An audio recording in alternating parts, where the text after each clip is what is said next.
Bonjour à toutes, bonjour à tous, bienvenue dans cet entretien écho de la semaine qui va être consacré cette fois-ci à un centre de formation qui s'appelle My English School. Et pour en parler, je reçois aujourd'hui Déborah Guillotin. Bonjour. Bonjour. Vous êtes la présidente directrice générale France, donc Exact. de ce centre de formation d'anglais, comme son nom l'indique, qui a toute une histoire. Il a été créé en 2011 par des Italiens et puis vous Mhm. l'avez racheté à peu près pendant la période du Pendant le Covid, Covid. ouais, exactement. Et pourquoi? Alors comment ça se passe? Comment ça s'est passé? My English School existe depuis en effet 2011 en Italie et en fait le premier centre qui s'est implanté à l'international de la marque italienne, c'était à Lyon, le centre de Liberté.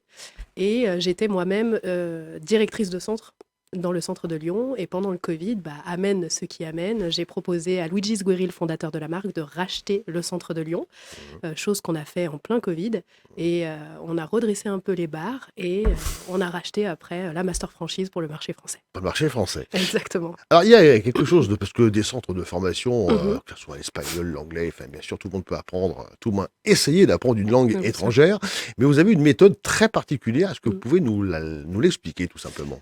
La méthode particulière, ça va être vraiment de se dire on remet l'humain au centre du projet de formation. L'idée, c'est que les personnes prennent du plaisir, que ça n'ait rien à voir avec l'école, qu'ils aient l'impression d'être en immersion. Et j'ai envie de dire un peu de manière décontractée, avoir l'impression de pratiquer avec des amis. C'est vraiment ça. C'est de venir à Maïs, laisser la honte à la porte et y aller, quoi. C'est que concrètement, c'est des petits groupes, en fait. Exactement. On est sur des petits groupes de même niveau. Et quand je dis même niveau, on est vraiment sur de la spécialité. Par exemple, nous, les niveaux, ça va de A1 à C2. Plus on est proche de C2, plus on est bilingue dans la langue anglaise ou dans n'importe quelle langue d'ailleurs.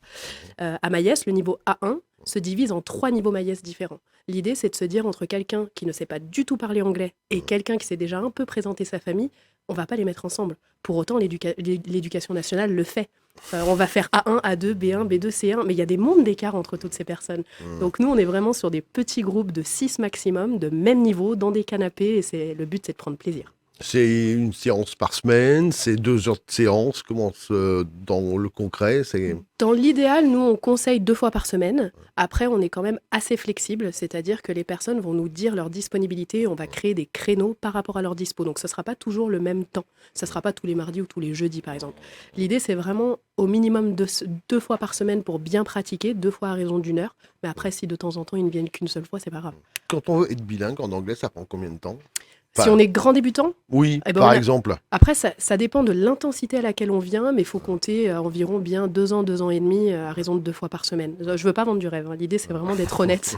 Alors, on n'apprend Non, pas une non, mais langue comme ça c'est... du jour au lendemain. J'imagine bien, là, c'est Mais plus une question de moyenne, ouais, hein, voilà, en moyenne, nos formations durent 6 mois, 6 mois, entre 6 et 9 mois. Ouais, d'accord. Puis il y a les formations, évidemment, pour les pros, pour les entreprises. ouais, C'est la exactement. même méthode ou c'est un peu différent? Est-ce que c'est un peu plus affiné Alors, les entreprises, on reste sur l'oral, on reste sur l'accompagnement, mais on va aller encore au-delà de ça, c'est-à-dire que les entreprises, on va créer du contenu spécialisé pour elles. Donc, on va envoyer un ingénieur en anglais, hein, c'est vrai, pour comprendre vraiment tout ce qui est fait dans la société. On va signer des accords de confidentialité, on va demander les documents et on va créer du contenu sur mesure pour la société. Le but, c'est de faire en sorte qu'on puisse vraiment accompagner du mieux qu'on puisse les sociétés. le langage professionnel, quoi. Exactement. Professionnel, mais vraiment adapté à la société. Par exemple, je vous donne Veolia, une des sociétés avec lesquelles on travaille. Ouais, Ils nous ont fait travailler sur tout ce qui était water treatment, donc c'est ça. pour l'étranger. Mmh. Et ben, on a créé du contenu spécialisé pour eux. Pareil pour Apple, qui est un de nos clients aussi. D'accord, qu'on connaît un peu. Qu'on connaît un peu. Ouais, ça fait effectivement, Exactement. ça nous dit quelque chose. Du coup, en 3-4 ans, grosso modo, hein, le Covid, c'était presque avant-hier. Exactement. Belle réussite, Déborah, 403% de chiffre d'affaires en augmentation, des franchises également Mm. peut-être en gestation. Cette réussite, comment vous l'expliquez? Je pense que la réussite, on l'explique par 2 choses. Les collaborateurs avec qui j'ai la chance de travailler tous les jours, qui sont Mmh. vraiment impliqués et Mmh. qui veulent voir la marque se développer sur le marché français. Et aussi du fait que le marché de la formation aujourd'hui en France est en pleine explosion. Mmh.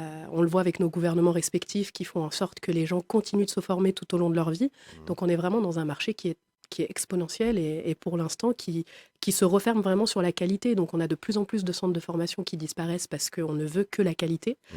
Enfin, il y a 3 ans en arrière, on avait 119 000 centres de formation en France. Aujourd'hui, on n'en a plus que 9 000. Donc c'est pour montrer, le but, c'est vraiment Ouais. de faire de la qualité. Faire de la qualité.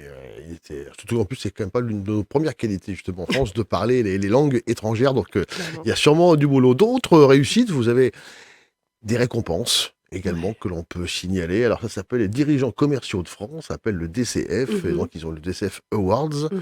au niveau régional. Vous l'avez Ouais, gagné, on l'a et il y a gagné. peut-être bientôt une finale nationale. Exactement, Voilà. le 25 janvier, on espère, la gagner aussi. Ouais.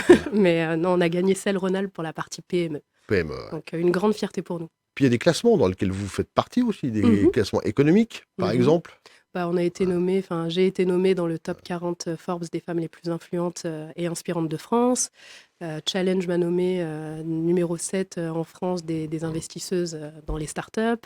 mmh, Non, on en a pas mal petit à petit, on commence à être connu. Enfin, moi, le plus important pour moi, c'est vraiment de redonner. Je crois beaucoup au karma. mmh, Donc, c'est vraiment de me dire, ça fonctionne parce que je donne aussi beaucoup. mmh. C'est très important pour moi. Vous avez un secret? Mon secret, Ouais, de rester normal et vraiment ouais, aimer l'humain, en fait. ouais. Je veux remettre l'humain au centre du projet de formation. Ça, c'est mon objectif. Pour 2024, on y est bientôt. Dans Mhm, quelques semaines, on va passer effectivement à autre chose. mhm. Projet, perspective. Bah, 2024, on veut vraiment continuer à développer le réseau. On a cet objectif de devenir le centre de formation numéro 1 à l'anglais d'ici à 5 ans.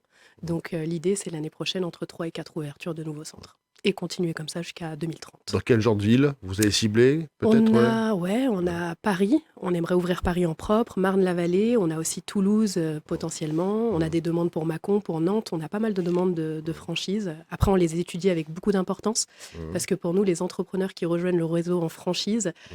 on veut vraiment des personnes qui ont la même vision que nous. Ouais, L'argent, c'est secondaire. Ce qui nous intéresse, c'est vrai, hein. L'argent, ouais, c'est secondaire. Si on fait de la qualité, ça viendra. Donc, on cherche vraiment les bons entrepreneurs qui ont le bon mindset. ouais. Et avec aussi un ratio peut-être dans l'activité entre le particulier et le professionnel? Ouais, aujourd'hui, Ouais, alors jusqu'à aujourd'hui, 90% c'était vraiment le particulier ouais, et on commence à devenir un peu plus. Là, on est autour de 70-30. L'année mmh, prochaine, on aimerait être autour de 60-40. L'idée, c'est vraiment d'aller chercher plus d'entreprises. Que les entreprises nous fassent confiance. Leurs collaborateurs nous font confiance. mmh, C'est d'ailleurs comme ça qu'on a eu les plus gros contrats, hein. mmh. C'est les entreprises qui m'appellent en me disant bah, écoutez, j'ai une vingtaine de collaborateurs qui me font que me parler de Baïès. Qui vous êtes? Parce que moi, je n'ai pas de contrat avec vous, j'ai un contrat avec quelqu'un d'autre. Quelqu'un Pour d'autre, autant, tous mes collaborateurs viennent chez vous. ouais, ouais. Donc c'est comme ça, petit à petit, le bouche à oreille qui fait que les entreprises viennent à nous aussi, quoi. Merci, Merci à vous. Déborah, d'être venue jusqu'à notre plateau. Merci C'est encore et puis super bonne gentil. chance pour l'année 2024. Merci beaucoup. À bientôt. À Merci. bientôt. Merci à vous de nous avoir suivis. Vous pouvez retrouver l'émission, bien sûr, sur notre site internet, sur notre chaîne YouTube, nos réseaux sociaux. D'ici là, très belle fin de journée à l'écoute de Lyon Entreprise et à bientôt. Au revoir.